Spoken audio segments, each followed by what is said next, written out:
Good morning, ladies and gentlemen. My name is Ryan Sutar. I'm one of the senior investment managers here at Sharewise, and we're joined this morning by Bevan Jones. Now, Bevan is the Managing Director of True North Copper. He's been kind enough this morning to dedicate his time and expertise with us. So, as always, he's going to introduce True North with a brief presentation, and then we will follow on with the usual Q&A. Now, ladies and gentlemen, if you have questions you'd like me to ask Bevan, please submit them through using the Q&A function on Zoom, and then at the appropriate time, I will ask away. Bevan, thank you very much for your time and expertise this morning, mate. The floor is all yours. Thank you very much, Ryan.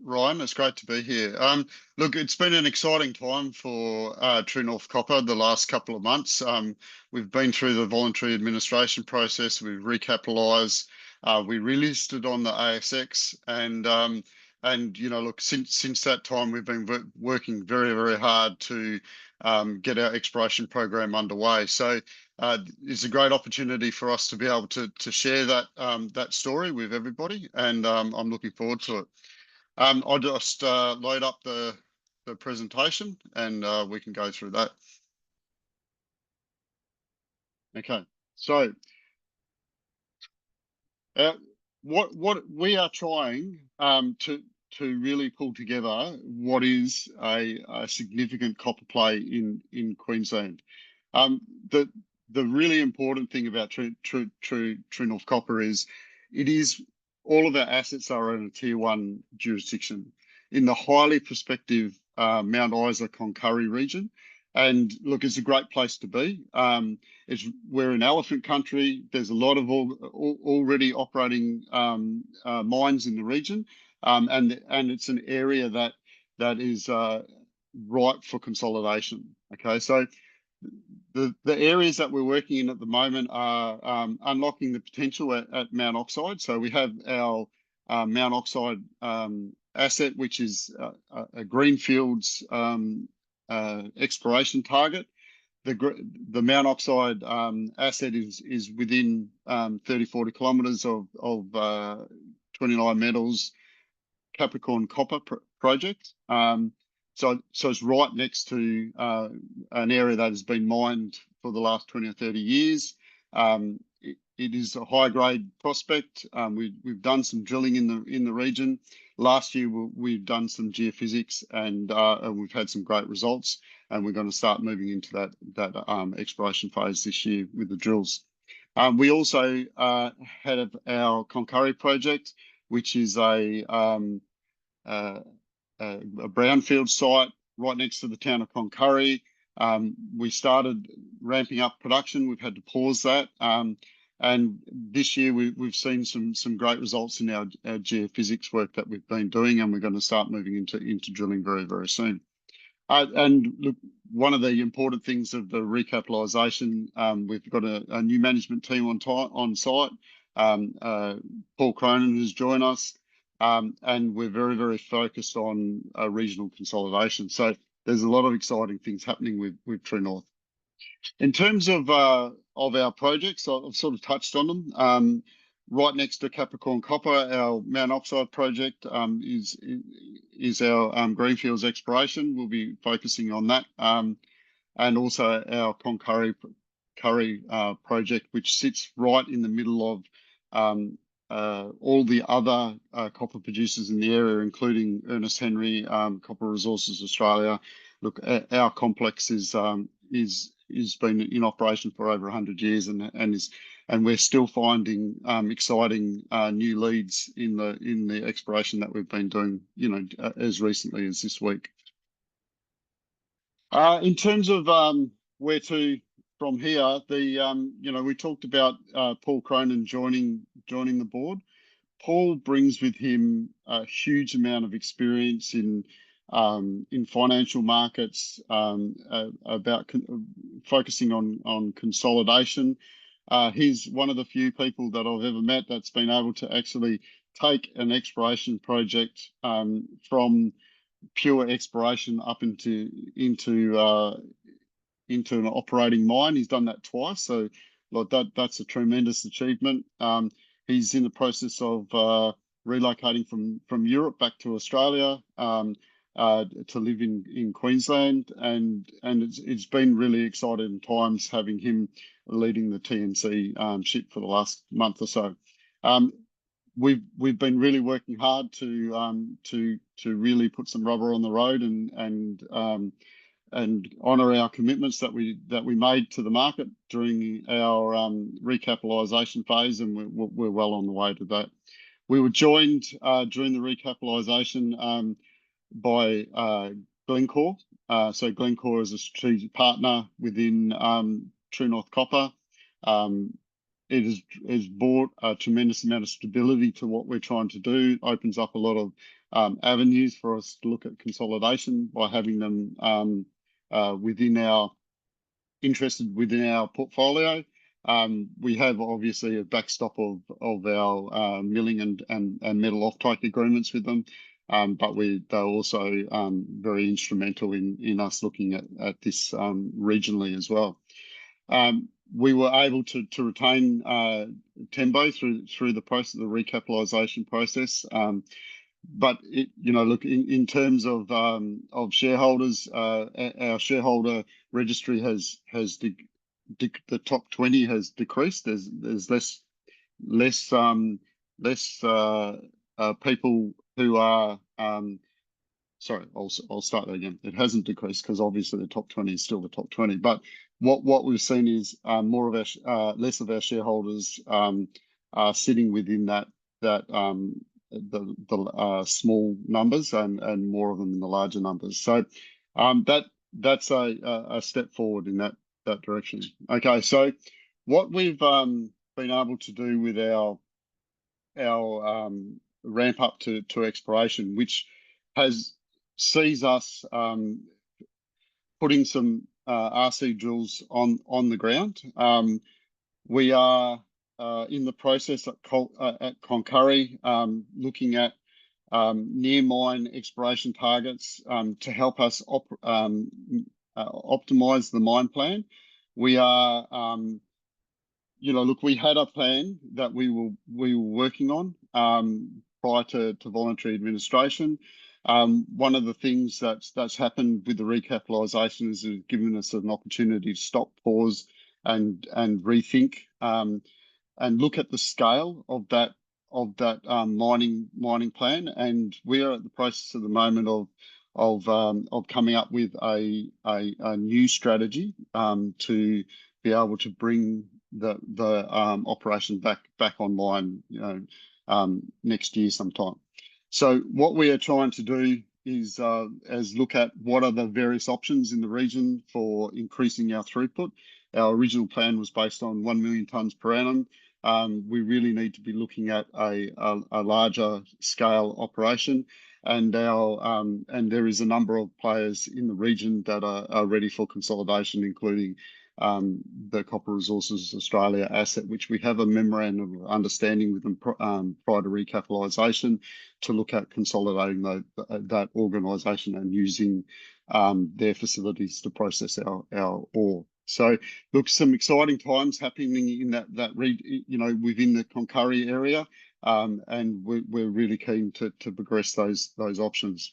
Mt Oxide exploration, greenfields, had some amazing results last year with our geophysics. Prior to that, we had some really good drill results. And if you look at like corporately, we're also looking at other options other than initially we're looking at the MOU with Copper Resources Australia, but there are many other options as well for us to look at. We're well on our way to implementing our exploration program.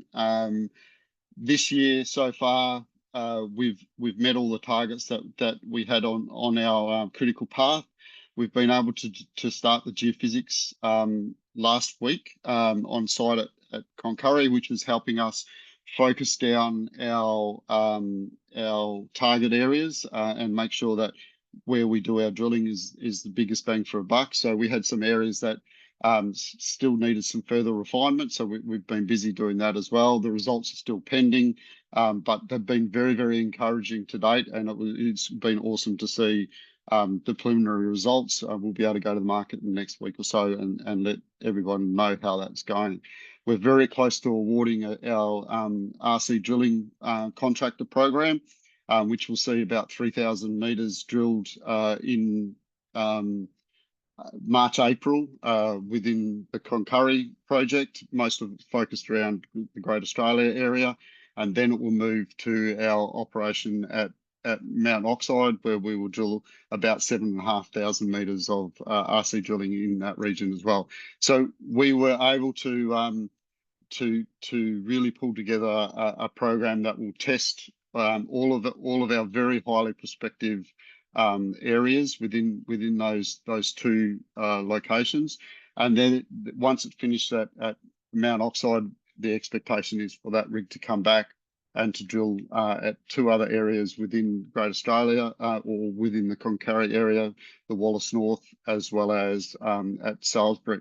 So there's a lot of information about to become available to us about the future of True North Copper. The drilling that we've focused on is going to open up a lot of opportunities and create a lot of value for us.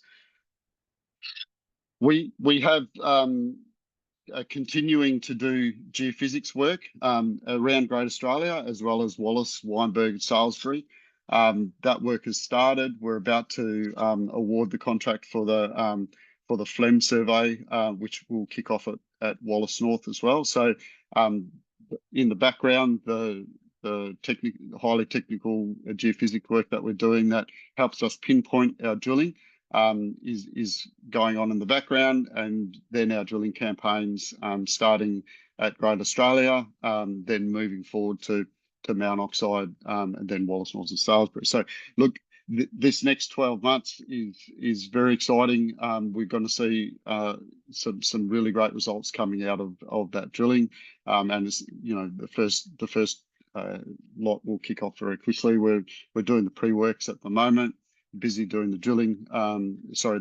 The cultural heritage clearance at Wallace North. At Great Australia at the moment, and then we'll move on to Mt Oxide and also the environmental approvals and all that kind of stuff. It's underway at the moment. In terms of what are we going to be looking at and focusing at our Mt Oxide project, the green lines you see on the screen are the IP geophysics work that we did last year. We were able to do a number of lines along that strike. Starting off at the Black Marlin Fault area, moving through to Vero, where the existing reserve is. And we were able to find a couple of new areas. The Ivan and North area was one that we knew about, but was previously untested. We picked up this new area at Ria, Aquila, and at Mount Gordon. So there is a number of targets along that Dorman Fault trend line, which is about 10 kilometres. We see this as a district scale play. We're really focused on not just continuing to explore in the Vero area, but to expand our knowledge of the area much further than that. And we've got about 7,500 meters of drilling planned in this area. That is 36 holes that are focused around the Black Marlin, Camp Gossens, Ria area, with some secondary areas around there as well. So we're really well progressed, making sure that we're following the process to be able to have access to those areas, and then start drilling what will be very exciting results. What we're going to be targeting in these areas are these new fault areas that we've been picked up through our IP survey. We have existing drilling results around the Vero area. We were able to put a IP line through that area and get a good understanding and calibrate our IP survey. And then we've gone out and done those other lines, which have given us a lot more areas to target. And so we'll be targeting the areas of high chargeability within these new fault fault zones that previously have never been tested. So all of the drilling that has been done previously by the previous owners as well as True North have been focused on Vero. We're going to open up that whole region and look at all of these other areas which, quite frankly, have copper visible on the surface everywhere you look. We're expecting to have some excellent results in that area. In terms of the first area that we're going to be drilling is within the Camp Gossans Black Marlin area. Camp Gossans is a geological structure that is right next to the existing camp that was in the area during the Parillia days. The camp was the people were staying in the camp. Our geos decided to have a bit of a wander around the area. They walked out past the core shed and camp area and have come across Gossans and done some rock chip sampling and found strong pathfinder minerals in those rock chip sampling areas, and we're very, very excited about finding what they believe is to a new mineral system that hadn't been previously mapped. We then put the IP line out and were able to then show these areas of high chargeability. The Black Marlin fault is an offset to the Dorman fault, which was previously unknown. And what it done is open up a lot of new areas for us to actually go and test, and that's the first target of our drilling program within the Camp Gossans area. In terms of Cloncurry, the Great Australia mine itself was, originally found by Ernest Henry, over 100 years ago. It's been in operations for many years. What we've been able to do is use the geophysics to relook at that particular area and really have a really fresh view on where we need to go forward from there. So what we've been able to do, this picture here shows the existing operation. It's made up of 3 pits: Orphanshire, Great Australia, and Taipan.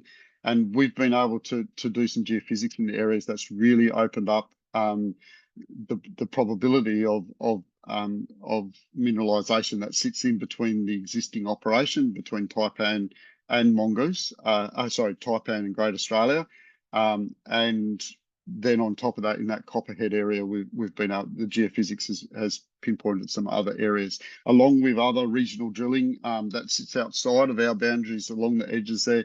It shows that there's great life potential within the Great Australia area. So we're very, very excited about that.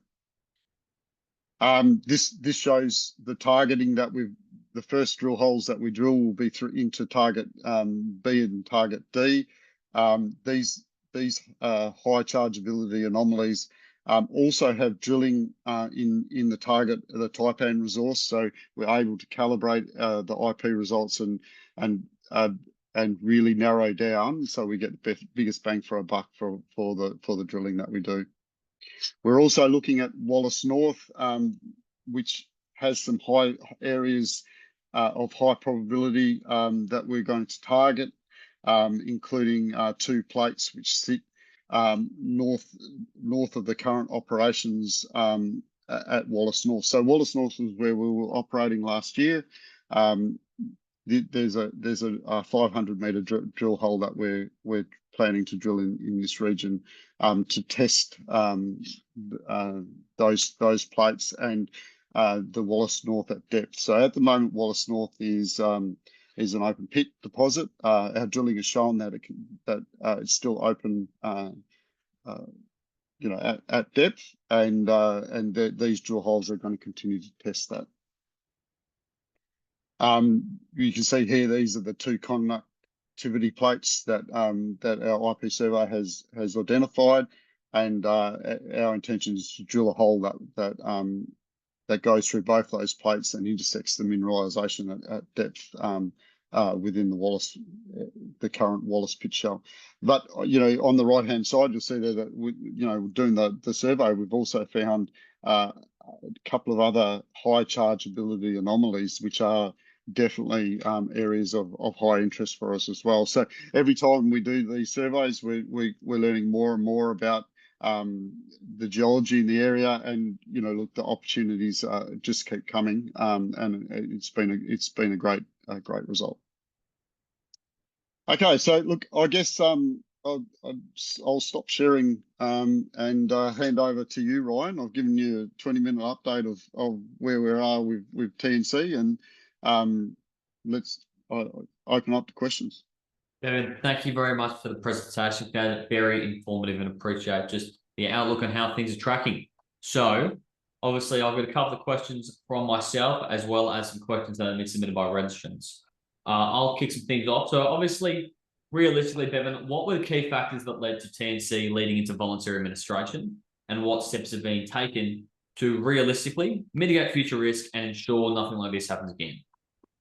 So the mining restart project within Cloncurry was something that we were committed to, and we'd started that process. I came in into TNC in June last year, and that ramp up had kicked off, and we were headed towards our first copper by the end of the year. Now, one of the things that happened during that process was our working capital, which was part of tranche 2 of our original financing agreement, was expected to be drawn down upon, and to give us the capital that we needed to continue to mine, and get ourselves into a position where we were going to be cash flow positive. Now, the financiers decided that they weren't going to allow us to have access to that second tranche. As a result, our working capital was taken away from us, and we were in a position where we were not able to continue. Now, because of the way that deal was structured, it meant that the financiers had 100% of the security over our assets, and so we weren't able to go to third-party lenders to come up with that working capital strategy, and so it was put into a position where the board was snookered, unable to go forward, unable to go backwards, and so it was decided that at that point it was the best option was to go into voluntary administration, and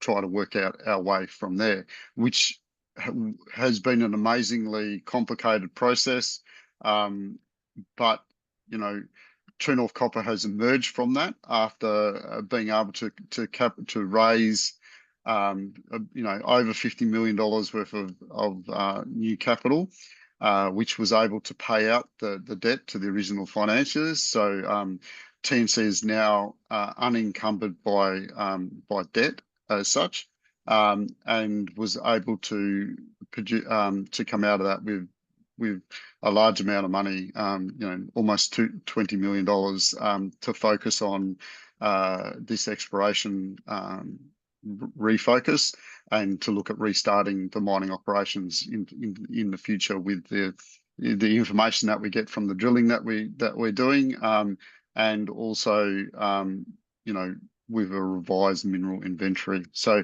look, in terms of what steps have we taken to mitigate in the future, we're doing them at the moment. We are executing the drill program that we are planning to do. We are making sure that we re-look at the mining plan and come up with one that's of sufficient scale, and then we will have to look at how do we execute that plan going forward into the future. You're brilliant, Bevan. Thank you very much for that clarification. I appreciate that one. Now, obviously, you did briefly mention the fact that you guys are now fully unencumbered, which is obviously positive to see. But can we just do a little bit of a deeper dive into the recapitalization of the company's financial position, and what is the runway for funding for any potential future developments? Yeah, so we were able to, in our prospectus, put forward 18 months worth of exploration project that that will give us the runway that we need to completely fully test the current drill ready prospects within the TNC portfolio, and it is expected that from those results we'll be able to relook at the potential to restart at Mt Oxide, the next steps to take it from the current greenfields exploration project, and to really drive value through increasing shareholders' value through the drill bit, basically. So it was very clear when we went to do the recapitalisation that our shareholders, particularly the ones that put in large amounts of money into the organisation, thought that the best value for TNC was to actually drive value through the exploration story. And if we'd have continued on the production footing that we were on, that would have been very slow. This process means that look, within 12 months we'll have a very clear picture on all of the targets and where to from here for TNC.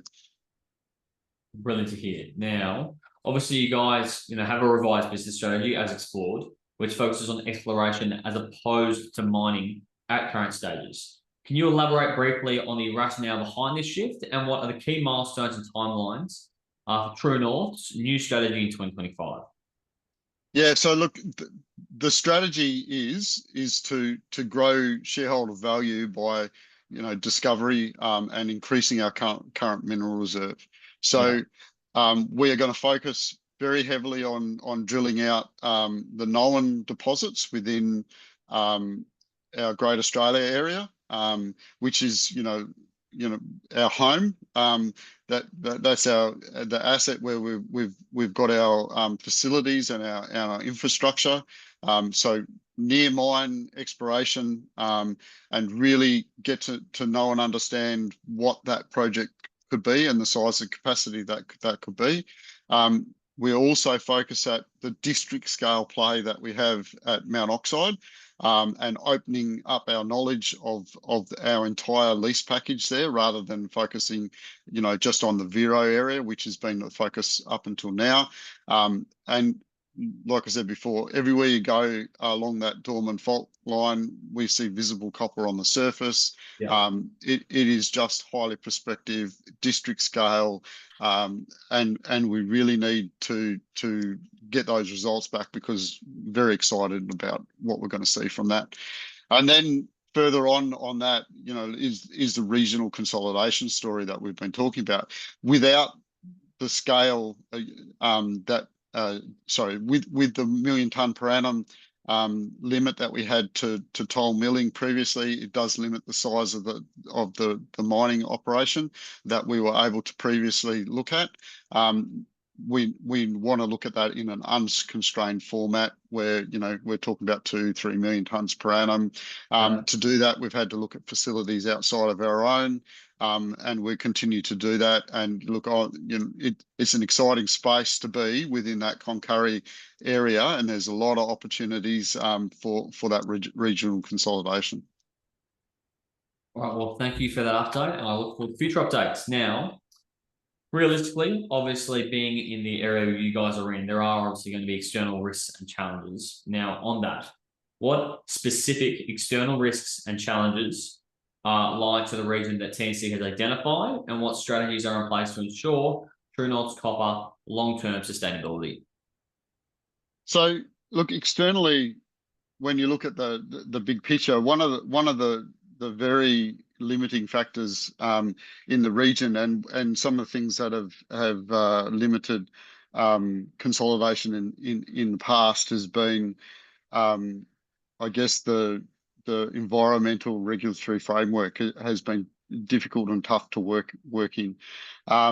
The previous government has made quite onerous for small scale investors and small scale miners to as a one size fits all program, whether you're the largest of the miners in the area or the smallest of the miners, you're tied to a very, very similar sort of set of rules. And so what we see as one of the big risks of consolidation in particular is how do you deal with I guess the bureaucracy and red tape associated with getting approvals for particularly for environmental licenses and the bonding associated with that, which is huge for a small company. So, for example, a Great Australia Mine, Cloncurry region, TNC holds $15 million worth of bond. Our market cap's only, like it's more than a quarter of our market cap just in environmental bonds. There must be a more sensible, cost-effective way that the government can regulate to make sure that small organisations uphold their ESG responsibilities and the responsibilities to the Australian people and the regional people to make sure the environment is protected. But look, there also needs to be a way that or a pipeline so that we're able to actually to create wealth by having mining operations that are sustainable. So we really need to work very hard with the government to sort of focus on that, as well as the regulators to really get that to a situation which is easier for us to manage and is not as costly and expensive, whilst still getting great outcomes for the environment. So we're busy working on that.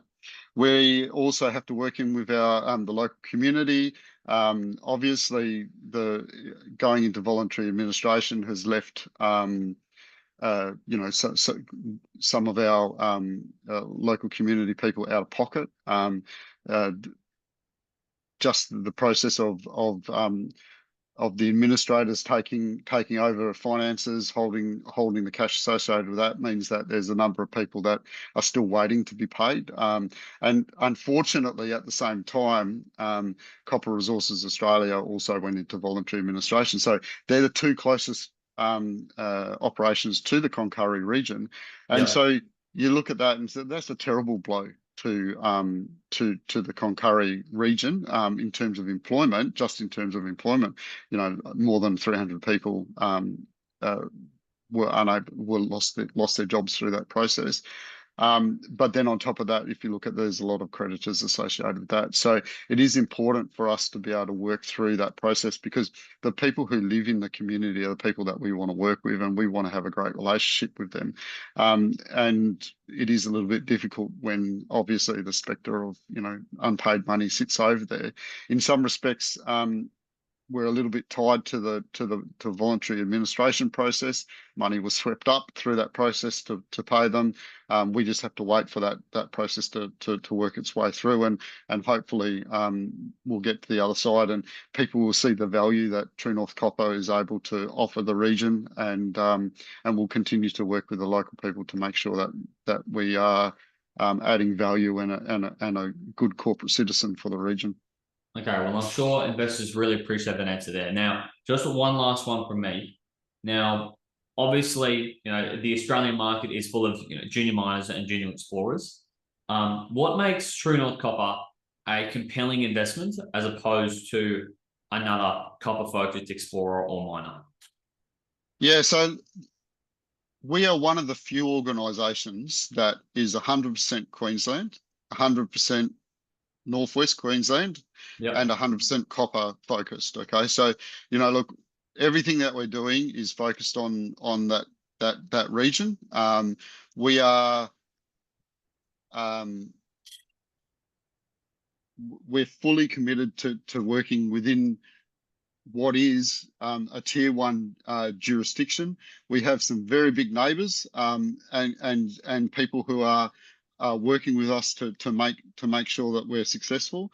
The fact that Glencore is a 10% shareholder of True North Copper is a great part of our recapitalisation. The Mt Isa smelter, it needs feed. We are on the box seat. We have a project that was about to be started. It's been paused. It's ready to start again. We have more drilling that's going to be done in the near term. That's going to continue to increase our minerals inventory. We are looking at, how do we pick up some of the or consolidate some of the other assets in the region, and really create a strong hub and spoke processing solution, so that at Great Australia Mine, we already have a heap leach, solvent extraction and crystal making facility that's ready, poised to go back to work. There's a mill in the region that's we're working through the memorandum of understanding with at the moment, and we are looking at how do we pull together look at a district scale play, and create an organisation that is able to operate at that level. All right, well, brilliant. Thank you for that one. Now, we will just move into some questions submitted by registrants. So, the first one I have for you is a participant asked, working with traditional owners, what is the RAP and guidance around it?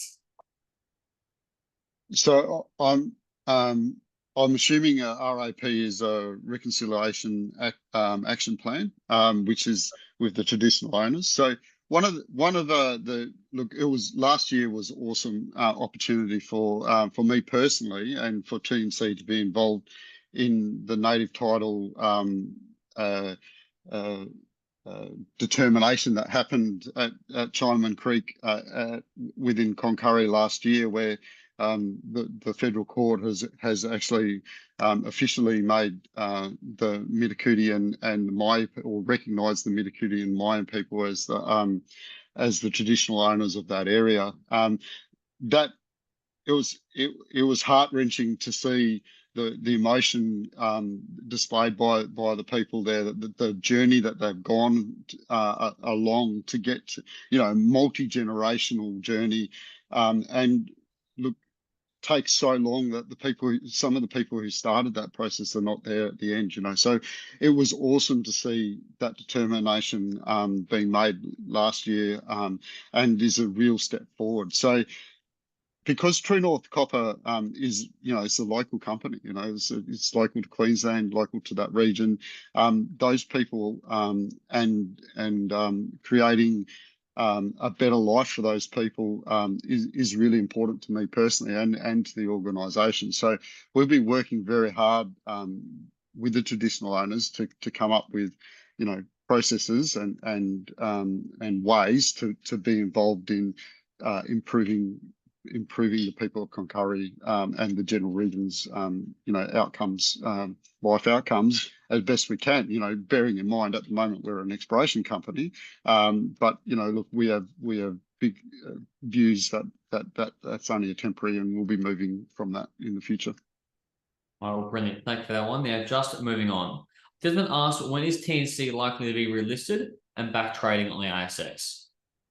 Okay, so we were relisted on the 13th of January this year, and we are back trading, which was a monumental effort from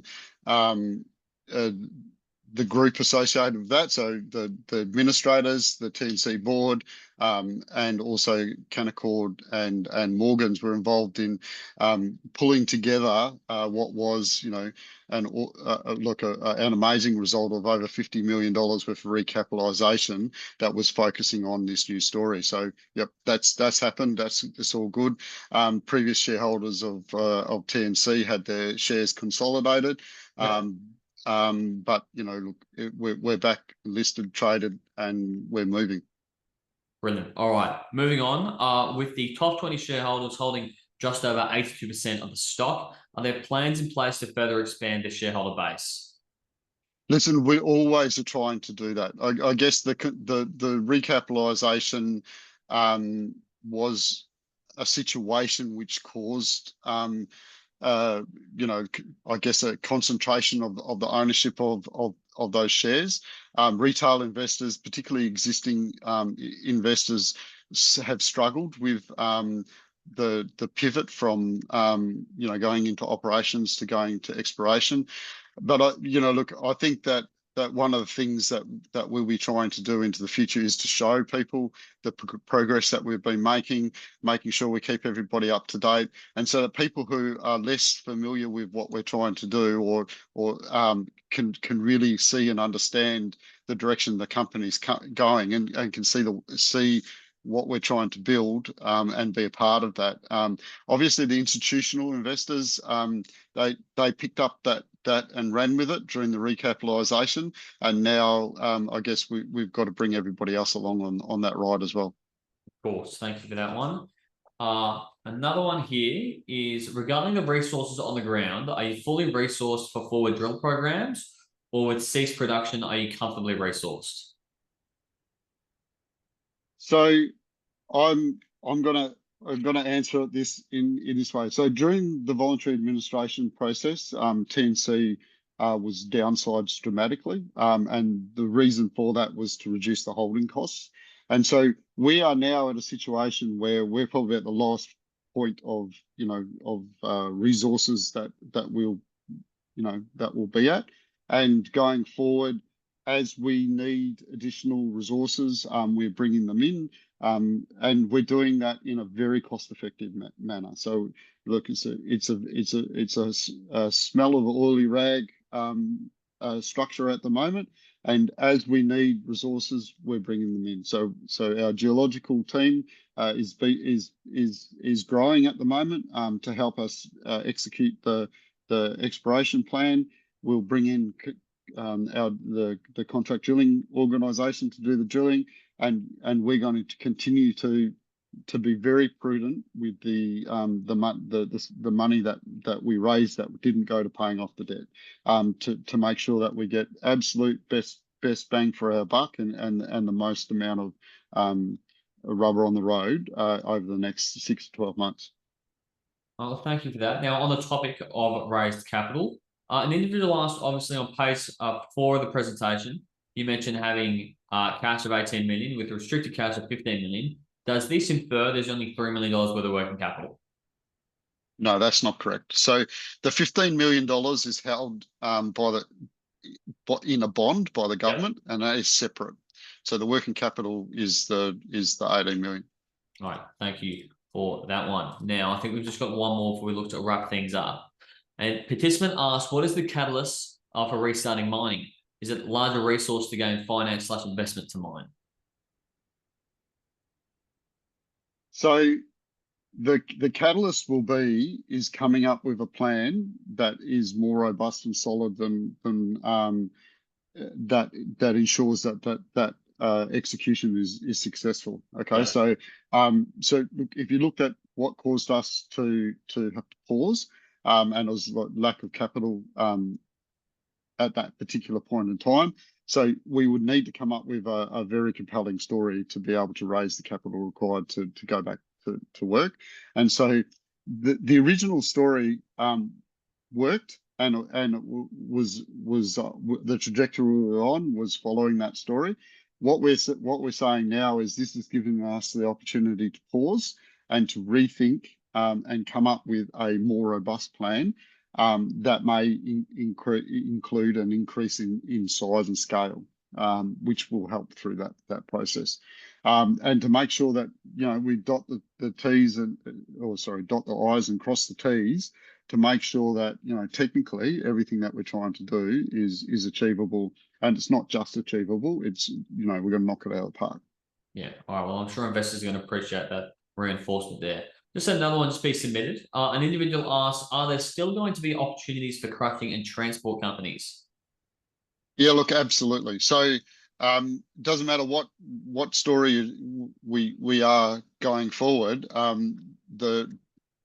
The plan is not to build a concentrator at our Cloncurry operations at this point. So that would mean that the ore will need to be transported to one of the various toll milling facilities in the region.